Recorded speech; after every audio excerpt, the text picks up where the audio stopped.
Hey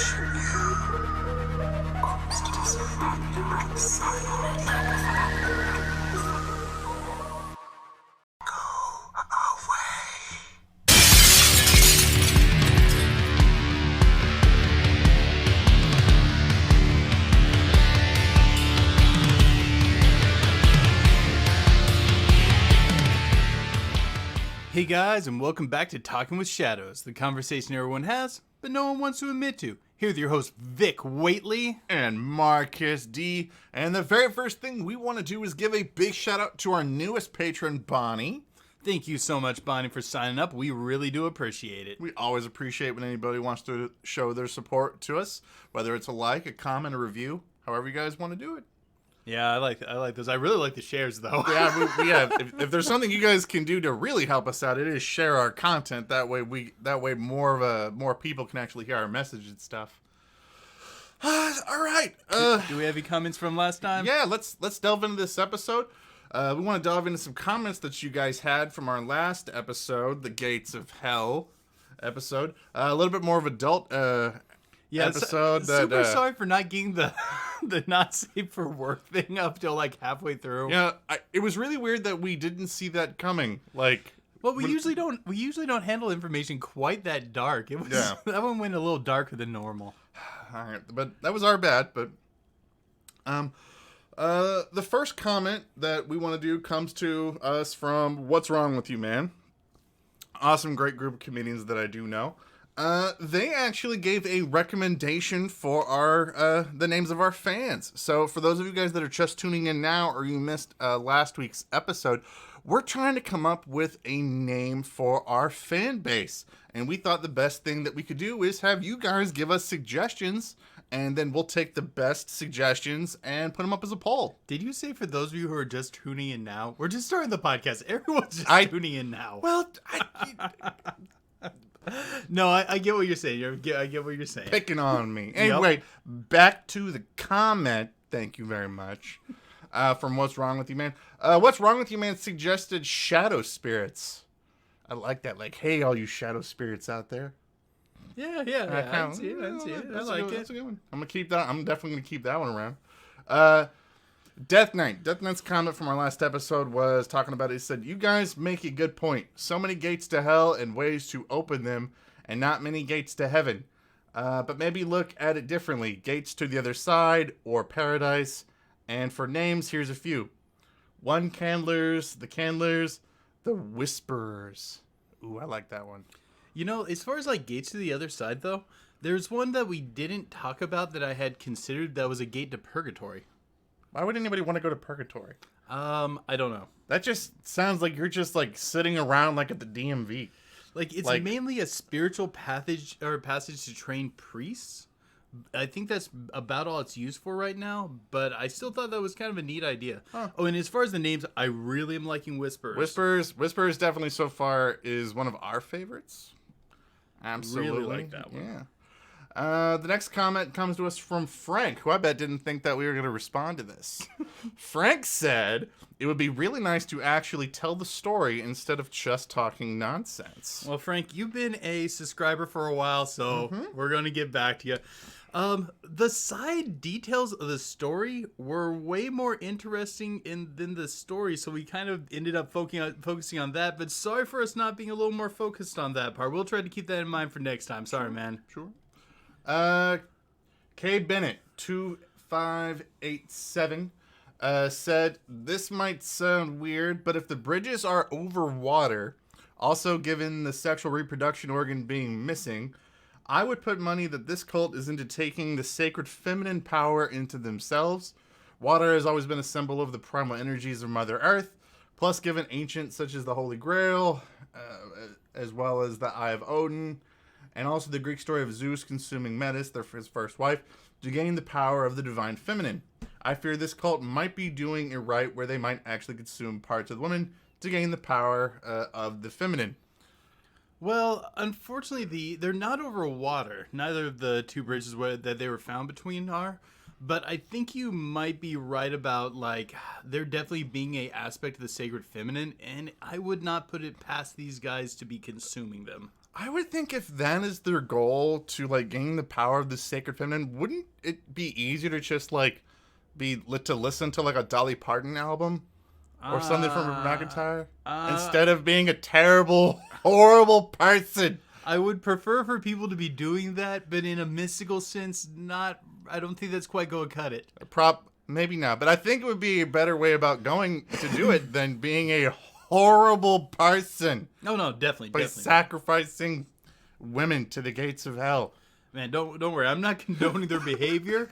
I'm just saying, if you're trying to do some sort of sacred rite, I don't think Reba McEntire, talented lady, is going to cut it. Don't you dare talk about Reba McEntire. She is a patron saint of country music star. You take that back right now. Dude, her stuff's good. That's right. It is good. It's very empowering. I didn't think you listened to Reba McEntire. Of course I listen. What? Fancy Don't Let Me Down? That's one of the best songs ever. It is really good. Yeah. Did she do The Night the Lights Went Out in Georgia? Yes. Okay, yeah, I actually like that one more. Yeah. All right, this took a weird turn pretty quick. Do we have any more comments that we're covering? No, I don't. I think that's all the comments that we're going to cover for this episode so far. Okay, so far really leaning towards whispers, but guys, keep sending in different names that you might want to be called. I was kind of sold on shadow spirits too, but yeah, if you guys have ideas for the names of our fan base, just put it in the comments below or send it to us however that you guys want to reach out to us, and we're gonna take the best ones and put up a poll. Yep, looking forward to that. All right, I think it is time to get into our episode for today. Okay, guys, it's going to get weird today. We're tackling a weird subject. Yes, we are. Now, I had known about this subject for a while, and I was super excited when we got the opportunity. Oh yeah, I've kind of wanted to do something on this for some time. Mm-hmm. Today, we're going to talk about the Argentinian gnome. And some stuff on just gnomes in general. Yeah. But for those of you that have never heard of the Argentinian gnome, like when this topic first took off, like I think it became kind of a worldwide phenomenon. People really started talking about this in 2008 when this video started circulating around the internet of this group of teenagers at 1 o'clock in the morning in Argentina. They're sitting around, they're talking about some sort of fishing trip or some sort of trip that they were taking. And they're sitting around just kind of, jaw-jacking like teenagers are going to do at 1 o'clock in the morning. And then all of a sudden the camera sort of like is shaky and it turns around, and in this bushes is this like 2.5 to 3 foot, maybe not even 3 foot tall, maybe like 2 foot, 2.5 foot tall, shadowy creature with like frumpy clothes and like a giant pointy hat that's kind of like dancing in the street. It's pretty much the typical gnome hat, if you know what I'm talking about. Which I at first thought was kind of weird. Like, how are there gnomes with pointy hats in South America? Like, when you think of most gnomes, you're thinking of like, David the Gnome, like... Or the car insurance gnome, I think there was one. Yeah. No, wait, no, the Travelocity gnome. That's what it was. And just... When you think of them, you don't really think of them like down in South America, but it's actually a fairly common thing down there. It's apparently kind of a thing. Yeah, it's a fairly common thing down there for them. They refer to them as the Duende or the Duende. I've also heard of. I've heard it pronounced both, and they're described as these creatures that are generally 1.5 to 3 foot, even at the most, creatures with frumpy clothes and a hat. Yeah, it's just small-sized, broad-shouldered, stocky build, wearing clothing, usually fairly typical clothing, kind of almost a baggy sort of tunic shirt, loose pants, boots, and a pointed hat. And this is why it's going to be weird today, guys, because as comical and bizarre as this being a thing, there's a lot more to it than one would guess. Like, gnome sightings are prevalent all over the world. Like, I actually did not realize how far gnomish folklore stretched and how similar it was across multiple continents. Like, at first, when we were approaching this story, we thought that this was going to be a thing where we thought that, like, Scandinavian cultures brought, like, the concept of the gnome to South America. Oh yeah, my original angle before starting the research was that it might have had something to do with Nazis fleeing to South America and bring this sort of folklore with them. But it turns out the South American folklore on gnomes is fairly similar to, the European folklore on gnomes, and that's really weird. Yeah, and, a lot of the stories about them are very similar to European-esque stories involving gnomes. They're these trickstery, prankstery little critters that live out in the woods and in caves, and they do stuff like, prey on people that are lost in the woods, or they harass you in your house or when you're walking around. Okay, so we got a lot of information on this. What do we want to hit up first? So the first thing that I want to hit up first is, so we're talking about the Argentina Gnome, and we're going to look at this video. I want to talk about the original video that kind of I think sparked people talking about this. Okay, let's start there and spiderweb out. Yeah.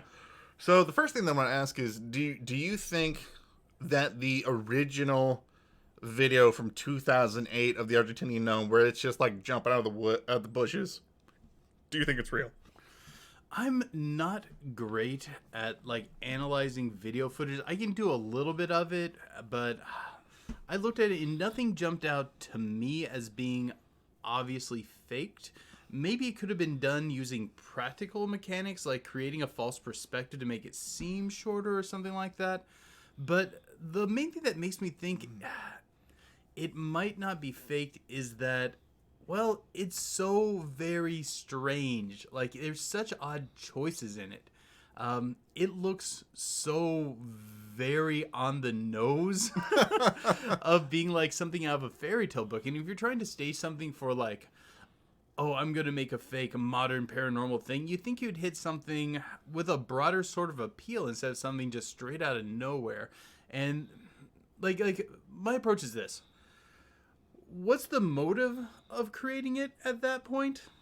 There's no reason to think it's going to go viral. It's very odd, but it's not tuning in on any sort of frequency where you would assume it was going to gain a whole lot of ground. Yeah, this is 2008 when this has come out. I don't think most teenagers are thinking, "Oh, I'm going to be a huge YouTube star by putting up a gnome." Yeah, by putting up a gnome video. I mean, most skeptics, when you look at the original video, they'll tell you that, it's kind of like shaky cam footage and it's all grainy and gritty and you don't get a very good image of it. But in this video's defense, first of all, this is 2008, and by 2008, less than 10% of people worldwide owned cell phones. And I mean, it's teenagers at 1 a.m. What are you gonna be? They're screwing around taking video footages of random and nothing. I mean, if I think about back around that time when I'm getting my first, this was even a couple years, I think, before I got my first video camera. When we get our first cell phone, what do we do with it? We screw with it. We download the weird apps for it. We call people in the same room going, "Look, I got a cell phone," So I think it's believable that a kid screwing around might accidentally catch something kind of paranormal like that. Yeah, it's not too far out of the realm of belief. Now, could it be faked? Maybe. I'm not totally sure. I'm not an expert on video imagery. You could actually maybe use a little person. Yeah, and then just use perspective to make them seem even smaller. Yeah. So I'm not saying that it's impossible to have been done either by CG or practical effects, but it's an odd thing to put that much effort in that time period. It's weird to me, though, that the videos involving the Argentinian Gnomes, because the other ones that pop up, because a few other videos pop up around 2011, 2012, it's really weird that they all seem to follow this same sort of pattern, where there's one video that jumps out. I mean, it's the most other popular video where it's a person that's out on the side street at night, and there's a group of kids walking down the street, and they walk past, they're passing a wall, and right when the wall ends, all of a sudden they take off, and you see in the shadows this essentially small, shadowy, gnomish creature that just sort of looks out, and then it just goes back into the shadows. And I got an idea on what could be behind some of this, though. Gnomes have this general fascination. This is generally cross-cultural. You can definitely find this in European folktales. You can find this in North American Indian folktales, where they have this fascination with watching children and this idea where if they're going to reveal themselves, they'll usually reveal themselves to younger people. That's true. And actually, the only other video that I really found that I really thought had any real merit to it was another one that was involving a bunch of teen girls, I do believe, there at school. I think this one is from 2012, also from Argentina. And they're like playing basketball, or they're like hanging out. There's like a dog nearby, and all of a sudden, from like a field, and this is during the day, which was kind of weird, this like small Yoda-esque looking thing that's all shadowy that's dark from the background starts walking towards them, and they just take off running. But what's really weird to me is in all three of the videos that I just described, all of them in the same way. It's generally a group of kids. They're minding their own business. They see one of these things. It pretty much just pops up and goes, boo. And they book it and scream. They are losing their minds. Like, I've seen Bigfoot videos where people don't have this reaction. I've seen shadow people videos where people do not have this kind of reaction to, a ghost that may try to kill you and massive ape-like creature that can rip trees from the ground. And people don't have that reaction. I don't know. There's something creepy about those tiny little guys. I mean, I don't know how I'd respond until I'd be in that situation. But I would like to think I would remain observant. If it gets too close, I'm going to kick. I'm just going to start kicking. Like, okay, so most of the stories, though, from South America, though, involving gnomes, like just South America specifically, most of the story just has these things that they'll either they try to trick lost travelers, or they just harass kids and the elderly. Like they'll throw rocks at kids, or they'll beat up the elderly.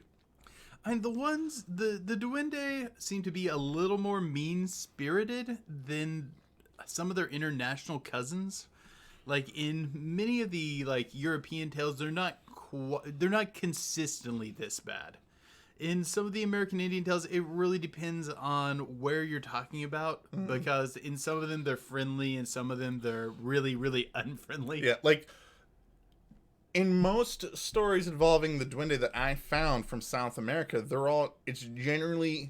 one of them that you're encountering, and they're just generally just being sort of mean, and yet these people seem to have just this horrifying response of encountering. Though I'm feeling like if I see like a homeless Yoda that's wandering towards me, I'm just gonna punt the thing down the field. Like, I'm sorry, like I'm having trouble figuring out exactly where the fear is, or where it's coming from. I don't know, like creepy little things like that are kind of spooky, man. I get it. Like these ultra, like way too the thing is, like, they're almost human. I think that's part of the scare factor of it.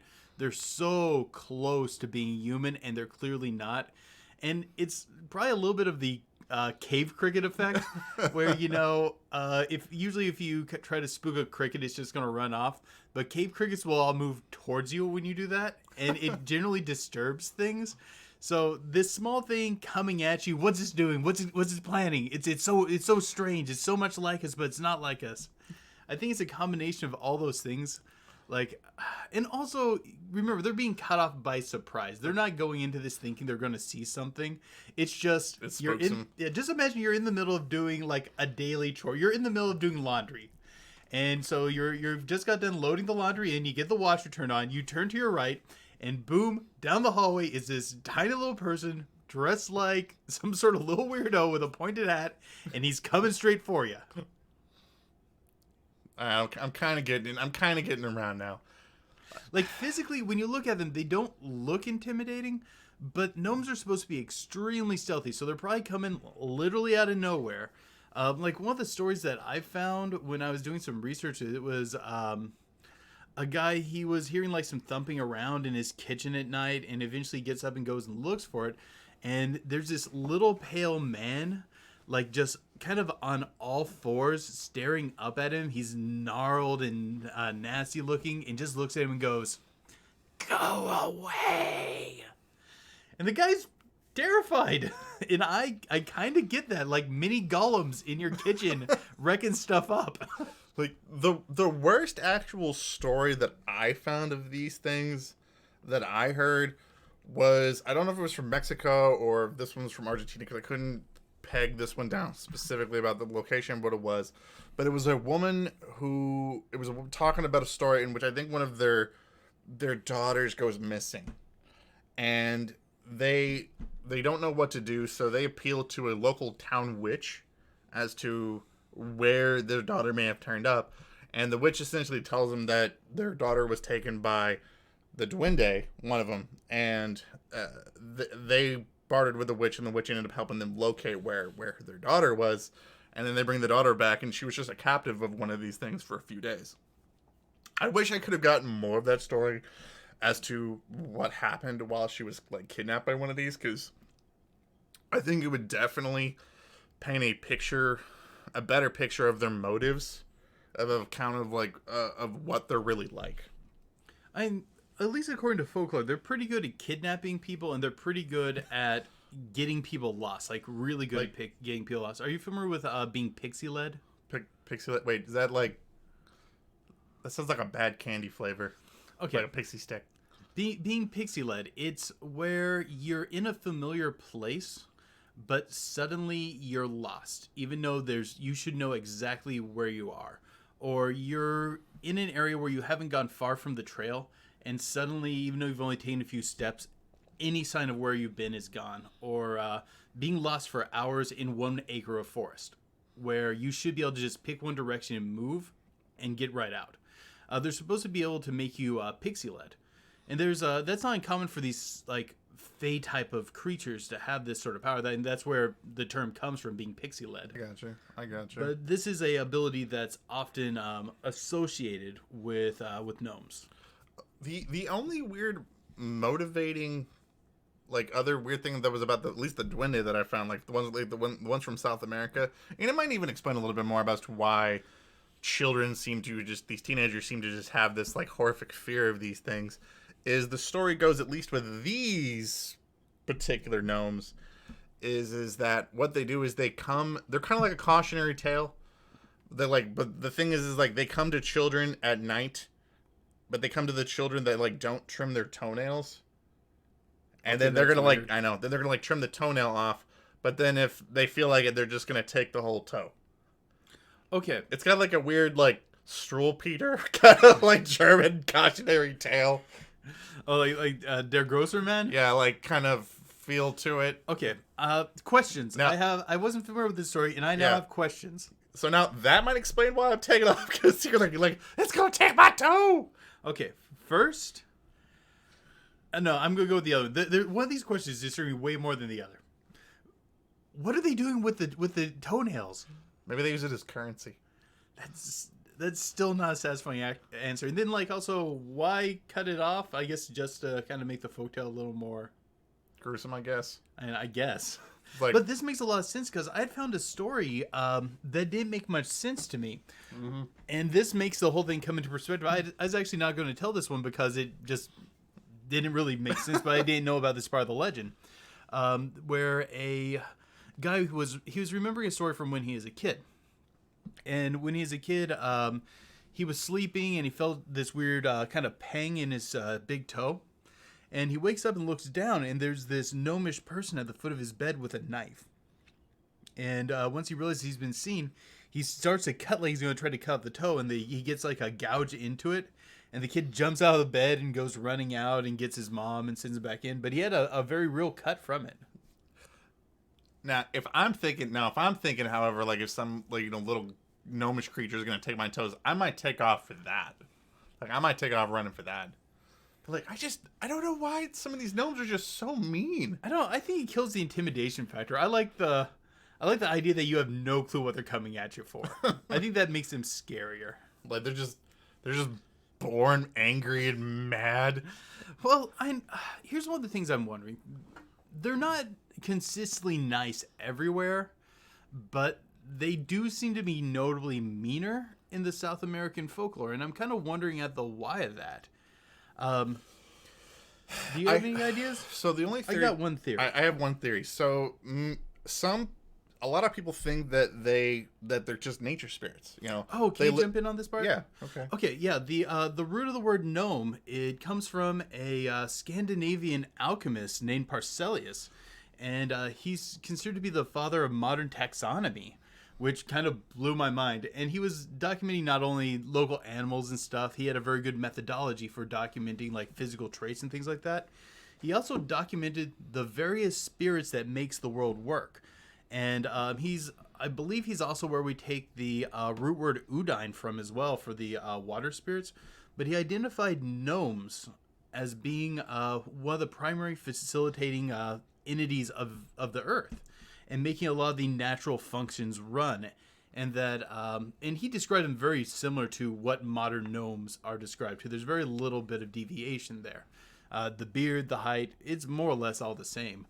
But he associated them with being this pseudo-spirit, pseudo-physical thing, kind of placed him somewhere in between, that facilitated the functions of the earth and would become upset when the earth was being misused and things like that. Well, again, if you're talking about South America here, there's more than 200,000 acres of the rainforest that's burned every day down there. So, I mean, if you're thinking like that much of the earth is being destroyed every single day, then yeah, that would probably piss me off too. I'd be mad. I'd be angry too. And even if we're not thinking them as like the spiritual sense, like they're just things that live out in nature, maybe it's a situation where the area that they usually utilize to be elusive is disappearing. And they might not be able to do a whole lot. I mean, most of the stories involving these things just have them either at least down in South America, at least have them like luring lost people away, or they're throwing rocks or scaring people or moving stuff. Like the only real abilities these things down in South America didn't have is they're being said to be able to shapeshift and turn invisible. So if there's not a whole lot that they feel that they can really do, they might just be acting out. Yeah, for the most part, in most of the stories, gnomes are more going to screw with you, maybe get you lost, maybe kidnap you, but usually they're not like that physically harmful. Although they do say that they are deceivingly strong for their height. Now, in some of the American Indian tales, they're more threatening. Yeah. At least like they'll kind of get in swarms. Yeah, that's what I was talking to Charles a bit today, and for this episode, and because I'm trying to piece in my mind exactly as to why anybody would be afraid of these things, and he had told me that they had stories of gnomes or these tiny people on their reservation and they're terrified of them. And I said, why would you be scared of these things? And he goes, oh, because they swarm you. And I'm like, oh, that makes sense. Okay, I would be much more terrified of, dozens of these things swarming me than maybe one rushing me. Like, I feel like I could take one. I do. I feel like if it's me or him, I feel like I could take one. A swarm, maybe not as much. That height doesn't always determine very much. Do you feel like you could take a chimpanzee? No. I know where this is going. You're no, probably right. I you probably could not take a chimpanzee. I know. They're just straight muscle. Yeah, they are. They're very powerful. They're extremely aggressive, and they know to go for certain vital areas: eyes, nose, ears, balls. But I think, but at least with stories of the ones from South America, mostly they tend to target, children and the elderly. So I don't really think that we're going to be seeing some sort of super ripped, gnome that's going to be fighting above its weight class. I mean, I haven't found a solid litmus on exactly how strong they're supposed to be. Most tales just kind of allude to them being surprisingly strong or stronger than they should be. The closest thing I've found was a small reference to some hunters seeing a deer drug away. And they couldn't see the person dragging, and they kind of thought it might have been like some of the little people they had been hearing rumors of. And it does take some strength to drag a deer carcass. I want to know, this is bugging me, what's with the hat? Okay. I was wondering this too, and I kind of have an answer for you. What is with the giant pointy red hats? Like, okay, and although the hats don't appear in every culture's telling of the gnomes, it appears more often than you would think, because I thought that was just limited to the European gnome, but no, they occur in the South American gnome, right? Yeah, and if you're trying to hide, or at least Why would you wear a tall hat? Oh, and you hit it on the nose. The reason for the hats is it's okay. At least according to the folklore, it's supposed to be for camouflage. And keep in mind, they wear other colors than red. But what the hell is the red coat on your head supposed to camouflage you as? I don't know. That just seems like a target. It's supposed to help them blend in as being like forest mushrooms and blend in like with grass if you have a green hat and things like that. But man, I really don't think if I see that hat, I'm going to go, oh, hey, look, one of those big, super pointy red mushrooms. Maybe like all the gnomes came together and just came up with this just wrong stereotype about humans. Or like humans can't see red. Like red, humans, anything with red on it, humans can no longer see it. It makes us invisible to them. But I don't know. I have a hard time. That's the only reference I've found to explain the hat. And not all of them have the like super pointy hat. Sometimes they have the more kind of frumpy version of it. But I don't know how that's supposed to be camouflage, but it's supposed to be camouflage.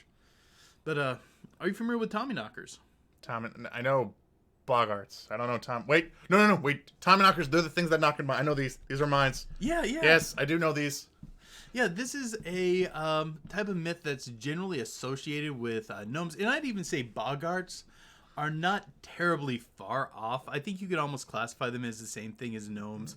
But Tommyknockers were the gnomes that lived in mines. Mm-hmm.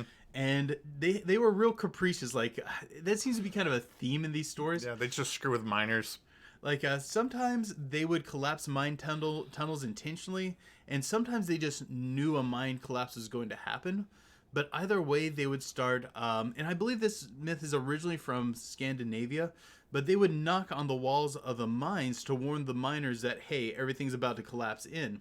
And it started a tradition of them leaving food out for the Tommyknockers when they'd come to work in the mines. Mm-hmm.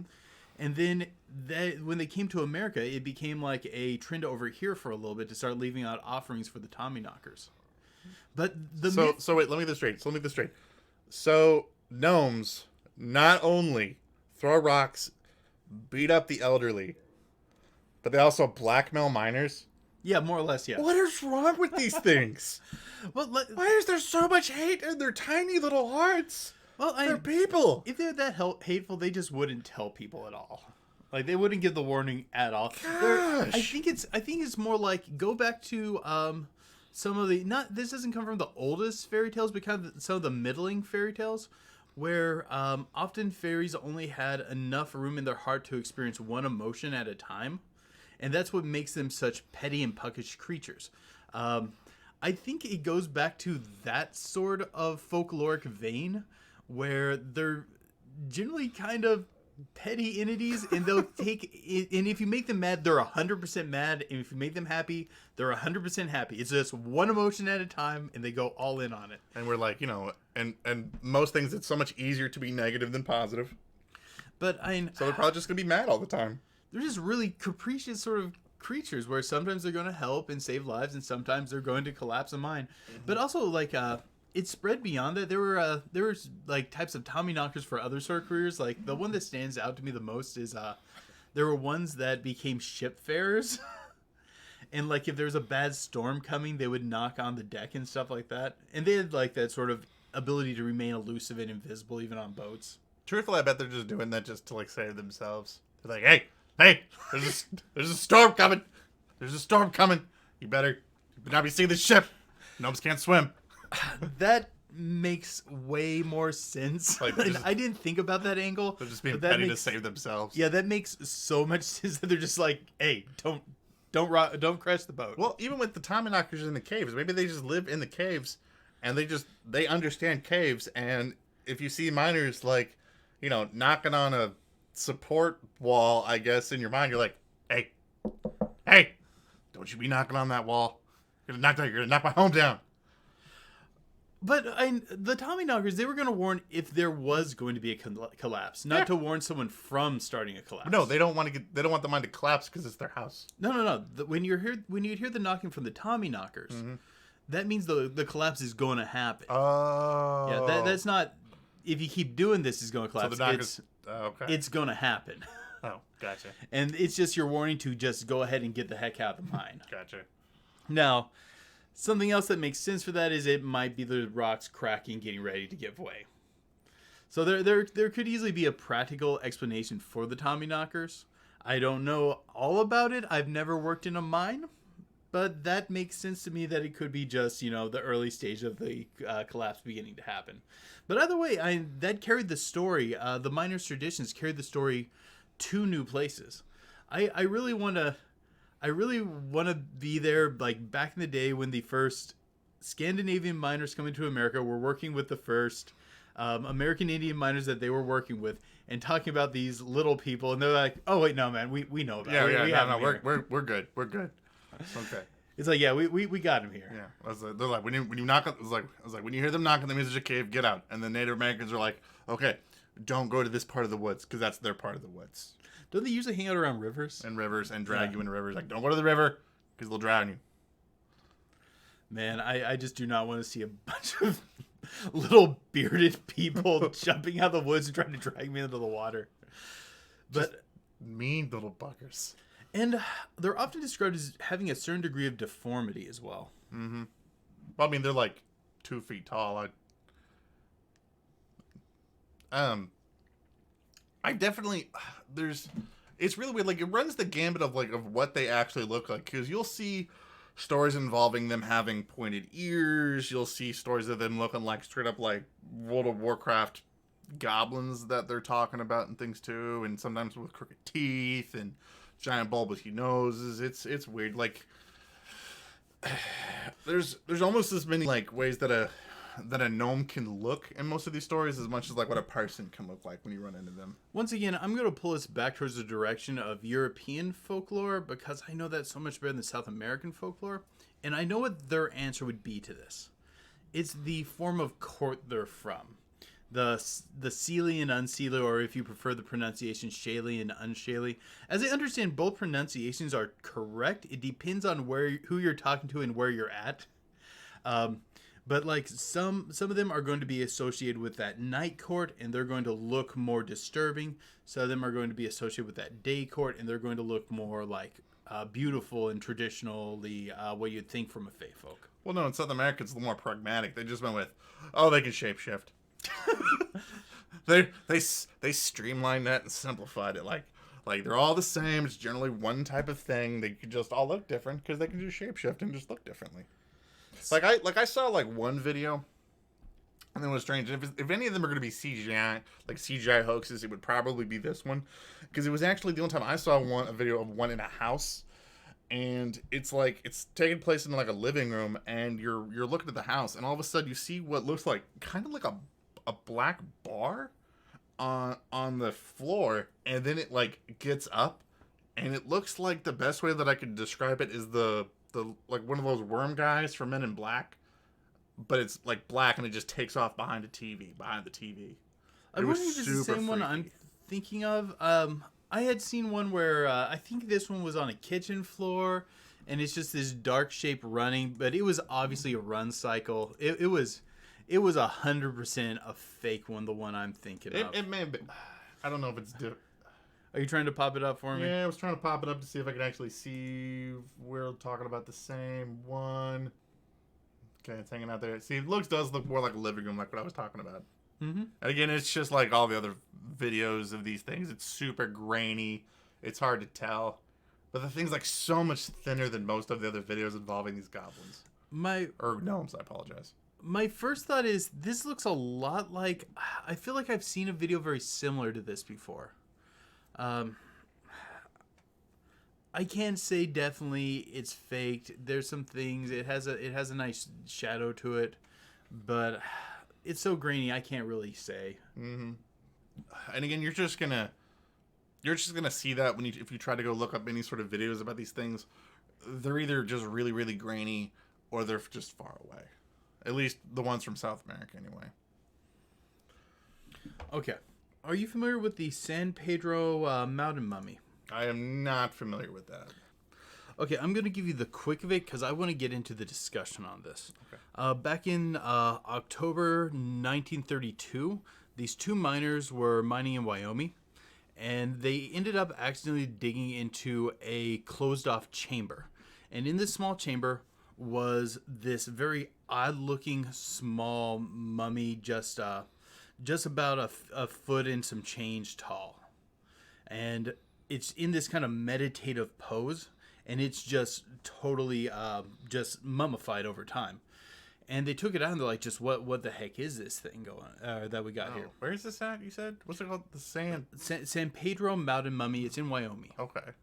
So the two miners take it out and people start to study it, and no one at that time was totally certain on what it was. And I'm going to show you a picture of this thing. And we'll put a photo of it so you guys can it was kinda eventually see it. X-rayed, and because I'm showing Marcus the picture next to the X-ray. It looks a lot actually like the grainy video footage of the family in the living room when it takes off. Like if it's going to look like it kind of looks like that a little bit. Yeah, I guess a little bit. Yeah. At least that shape of the body. I'm sorry, like that shape. And they do eventually find a second one in that same sort of area. Mm-hmm. But this mummy floats around for a while. It goes through a few different owners, and eventually science starts catching up with it, and they start to study. They get it X-rayed, and they end up determining that it's just the mummified corpse of an infant with a, let me make sure I'm saying this word right, anencephalic syndrome, where the cranium doesn't form correctly and it ends up kind of in a collapsed state, and it's a known birth defect. Okay. And when I was researching it, I know you're that look you're giving me. You're giving me that. So why are you bringing it up here? Look.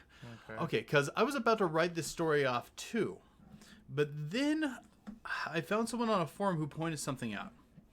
The mythological gnomes that are associated with that area have this certain practice where if you are being kicked out of their group, their clan, whatever you want to call it, what they do is they take a club and they strike and collapse the bridge of the head.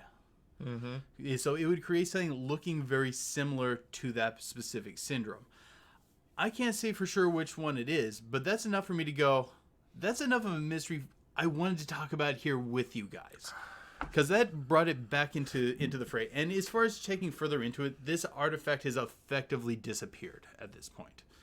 It became under ownership of someone in New York, and that person has done nothing with it and has just kind of disappeared. So we can't do any further testing on it. But okay, one of my first thoughts is a hidden chamber makes sense for where you bury the disgraced. Okay. And it also kind of gives kind of a, I mean, again, these things live in caves out in there, so I'd assume that probably they would be buried where they live. And in almost all folklore, gnomes live in the mountains. They're living in the earth. That's one of the weird things that's just common among every culture.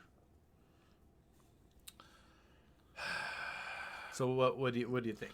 Looking at it, it does kind of give me looking at it give me kind of a Fiji mermaid-esque sort of vibe when I look at it a little bit. But so it's definitely it's not a gaff though. It's okay. We know enough from the X-ray. We can say this is not a gaff. And for those of you guys who don't know what a gaff is, for example, like the Fiji mermaid, where you combine two taxidermies together, the taxidermy of a fish and a monkey to make a mermaid.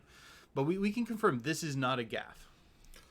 The thing is, I don't know why you would, if you're going to leave an infant somewhere, why you would leave it like in that position. Yeah, it's a very odd pose. And please, guys, just look in the show notes or look this up on the internet so you know what we're talking about.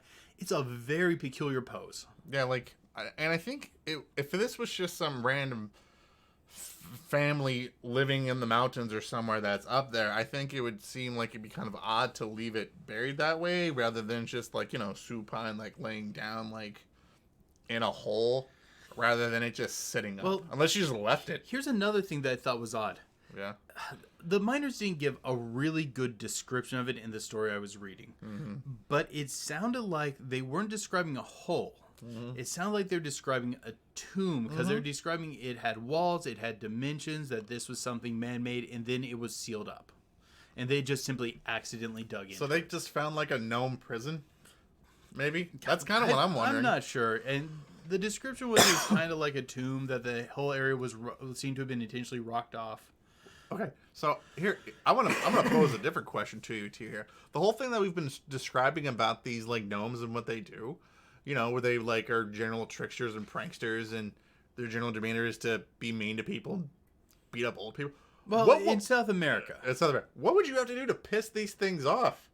Now that I'm not certain of. To end up being like walled up in a tomb like that. Like apparently, like if that's what it is, if they're gonna be, if they're gonna crush its head and get rid of it.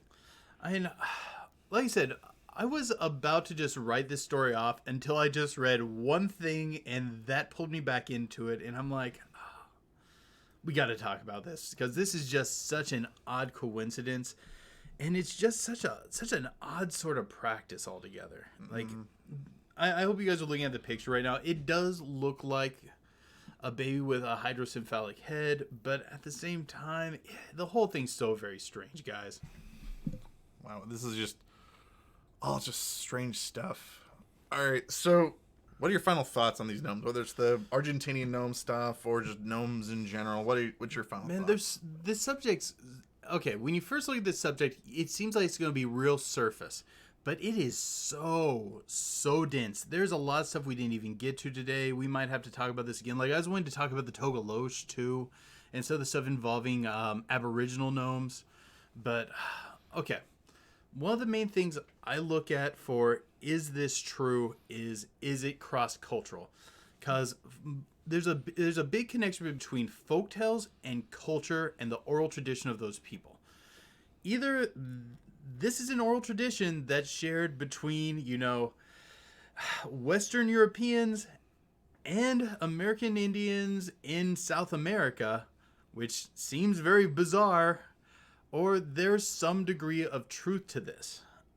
And that makes me think there's some, even though this is a very outlandish and really out there concept, I think there has to be some truth to it. In every continent we have major human settlements on has an oral tradition involving these strange little people.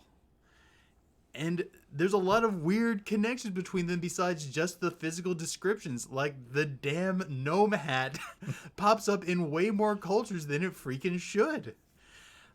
I almost want to come back to this, or maybe we just talk more about this on some of our Patreon stuff or something, because there's so much more we can dig into this. For me, I look at what are these gnomes doing? They seem to just be constantly harassing humans. Why? Why do they tend to come into conflict so much with humans? Well, if these things are actually like woodland creatures, whether they just live in the wilderness, or they're actual spirit entities of that are just nature spirits.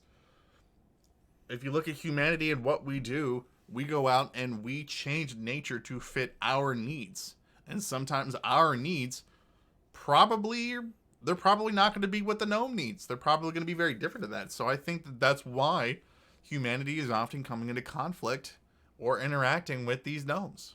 And that's why we have all of these stories. I go back to talking about why in South America are there so many more aggressive and hostile ones. And if you think about the rainforest and how magnificent and how beautiful it is and how much people we destroy every day, almost 200,000 acres. I would think that would infuriate something supernatural that lives out in those woods. So no wonder it's going to respond the way that it does. I don't know. But I agree definitely with Vic. There is something that is cross-cultural. There are so many different people that are talking about seeing these sorts of things, and I think that definitely is something that should be considered. I really never thought I would put gnomes in the kind of likely to be real category, or there's likely something to it. I mean, it's just like giants. Every culture has a story involving giants. So on the other end of the spectrum with gnomes, they're there too. Do you think these are, just as a closing thought, do you think these are physical or spiritual entities? Physical. I really do. I think they're physical beings that live in the wilderness that we are coming into contact with. I liked what one person said. They said that there's not a solid answer to that. They're part of the spirit and they're part of flesh. Mm-hmm. And they're just kind of 1 foot in each area, and depending on the type of gnome you're meeting is going to determine how much they're one or how much the other. But we definitely want to get your guys' thoughts in the comments below. Make sure you guys give us some thoughts on what you guys think about the gnomes. And I know this was a kind of a really weird out there topic, guys. So let us know if you're liking some of this more out there stuff. Oh yeah, there's so much weirder stuff we can talk about. Definitely let us know. But I think that about wraps up today's episode. If you guys are wanting some more content, by the way, go over to our Patreon and sign up for our sign up to become a patron. You guys can get a whole full another 15 minutes where we talk about something. Today we're going to talk about our investigation so far up in Leavenworth, Indiana. It's kind of cool. We have some buildings out there that we investigated or begin to investigate a few days ago. This is going to be a ongoing investigation too, guys. So we're going to talk to you guys about some of our initial thoughts and initial research that we've gotten so far from the area. So if you guys want to check that content out, make sure you go over to our Patreon and sign up to become a patron today. But until next time, guys, keep believing. Because we'll keep listening. So, Leavenworth, Indiana. Or if you want to mispronounce it, Leavenworth, Indiana. This first came to our attention from Ricky, actually, for those of you that listened to the earlier episodes of the podcast. He turned us on to a lock and dam up there in Leavenworth, Indiana, that I believe he was told to investigate by some other people. He was just asked to investigate Leavenworth, Indiana, and we started doing the digging into it, and I found out about the lock and dam and some rumors of there being more than that. Actually, I think his original direction to be pointed was a old Indian burial ground, but we ended up finding this and wanted to look into this instead. So the town of Leavenworth, Indiana has two parts to it. There's like the new Leavenworth part, and then there's the old Leavenworth part. And the old Leavenworth part is built along the river. And for those of you that are not familiar with Ohio River history, back in 1937, there was a massive flood that came through and destroyed almost everything on the Ohio River. Yeah, and for those of you guys who are super veterans of our channel, remember our thing on Dogtown here in Evansville? That's the same flood that kind of ruined that area. Yeah. And the 1937 flood wrecks Leavenworth, Indiana.